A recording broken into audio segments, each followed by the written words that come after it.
السلام عليكم ورحمة الله وبركاته. هنتكلم النهاردة عن 100 جنيه توت عنخ آمون، اللي هي دي اللي هو الإصدار السادس من ال100 جنيه. ده سادس إصدار من ال100 جنيه. 100 جنيه توت عنخ آمون. شوف شكلها الأول أهي معايا أهي.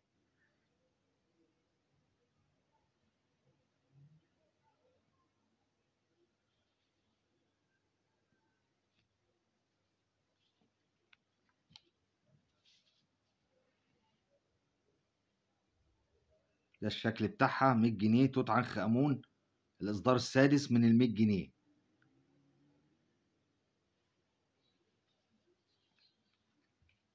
أهي.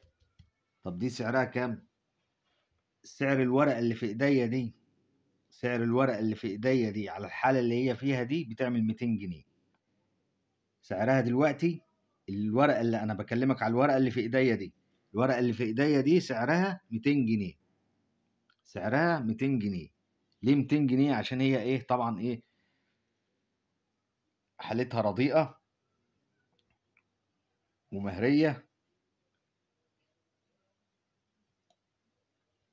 يعني على قد حالها يعني. فعشان كده دي سعرها 200 جنيه. في ورقة بقى من دي، في ورقة من دي تعمل 3000 جنيه. تعمل 3000 جنيه. بس أهم شيء يكون فيها الشروط اللي أنا هقولها لك دلوقتي والمواصفات اللي أنا هوريها لك. اولا هنا المحافظ ايه؟ صلاح حامد. محافظ صلاح حامد. لا دي كانت بقى مكتوب عليها المحافظ محمد ابراهيم. المحافظ هنا بدل ما هو صلاح حامد، بدل هنا ما هو صلاح حامد هيبقى اسمه محمد ابراهيم. والرقم هنا، ده الرقم هنا كام؟ مكتوب نون 11، اللي هو ده نون 11. لا الرقم بقى دوكت نون 1، نون 1، نون 1. والرقم هنا، فيه هنا 7 ارقام اهم، فيه 7 ارقام. الورقة اللي بتتباع بقى ب 3000 فيها 6 أرقام بس، 6 أرقام، 6 أرقام. والمحافظ بدل ما هو صلاح حامد هيبقى اسمه محمد إبراهيم، زي الورقة اللي أنا هوريها لك دلوقتي. بس أنا بوريك دي على الطبيعة، دي كانت هوريها لك صورة، دي كانت هوريها لك صورة. الورقة دي قلنا تعمل 200 جنيه، ولو حالتها حلوة وأنصر يعني ما اتلمستش، يعني أكنها طالعة من البنك، هتعمل من 300 جنيه ل 400 جنيه. ولو فيها رقم مميز هتعمل 500 جنيه و600 جنيه. يعني ايه رقم مميز؟ رقم مميز زي ارقام التليفون المحمول. السبع ارقام دول يبقوا مثلا شبه بعض، كلهم شبه بعض، وحايد، اتنينات، تلاتات، اربعات، كله يبقى الارقام كلها شبه بعضها. هتعمل 500 جنيه او 600 جنيه. خلاص كده اتفقنا ان دي تمنها 200 جنيه. لو حالة الورقة انصر هتعمل 300 جنيه. لو الرقم مميز هتعمل 600 جنيه و500 جنيه لو رقمها مميز. هوريك بقى الورقة اللي هي سعرها 3000 جنيه. بص يا باشا، دي الورقة اللي سعرها 3000 جنيه، بس يشترط الشروط اللي انا هقول لك عليها. هنا المحافظ محمد ابراهيم، ده اول شرط.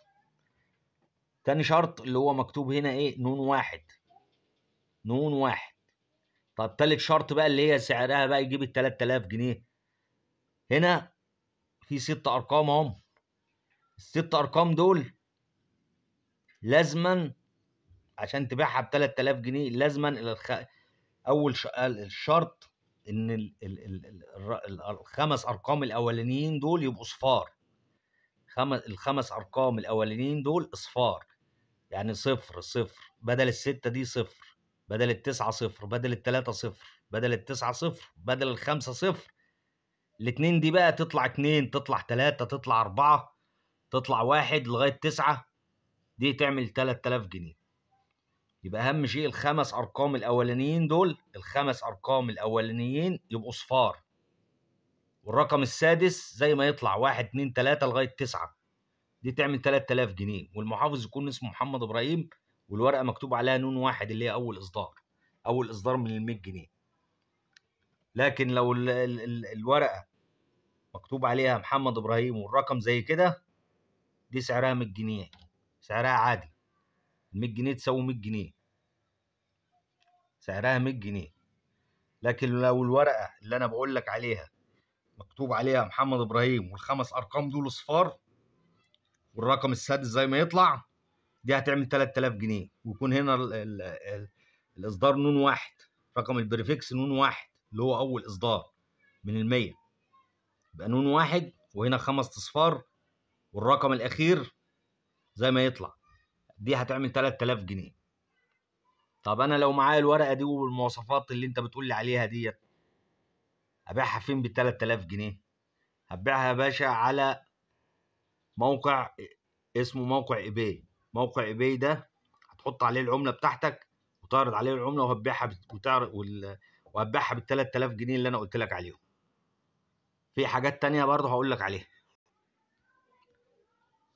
في عندك مثلا موقع زي اوليكس هتبيع عليه، في جروبات زي الفيسبوك والحاجات دي تقدر تبيع من عليه، وفي الاسواق تقدر تبيعها في الاسواق. في عندك مثلا سوق ديانه في وسط البلد، لو معاك اي عمله، اي عمله مش شرط ال 100 جنيه، اي عملات قديمه تقدر تبيعها في سوق ديانه اللي هو بيبقى موجود في وسط البلد يوم السبت. السوق ده بيبقى كل يوم سبت من الساعه 8 الصبح لغايه الساعه 6 المغرب. كل يوم سبت موجودين الناس بتبيع وبتشتري العملات القديمه دي. ده سوق للعملات القديمه بس.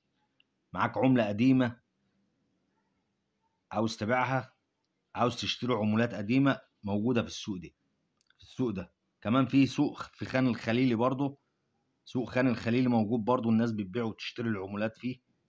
العملات القديمه بتنباع في سوق خان الخليلي. وفي العتبه برضه، وفي اسكندريه شارع خالد بن الوليد سوق للعملات القديمه، الناس بتبيع هناك وبتشتري.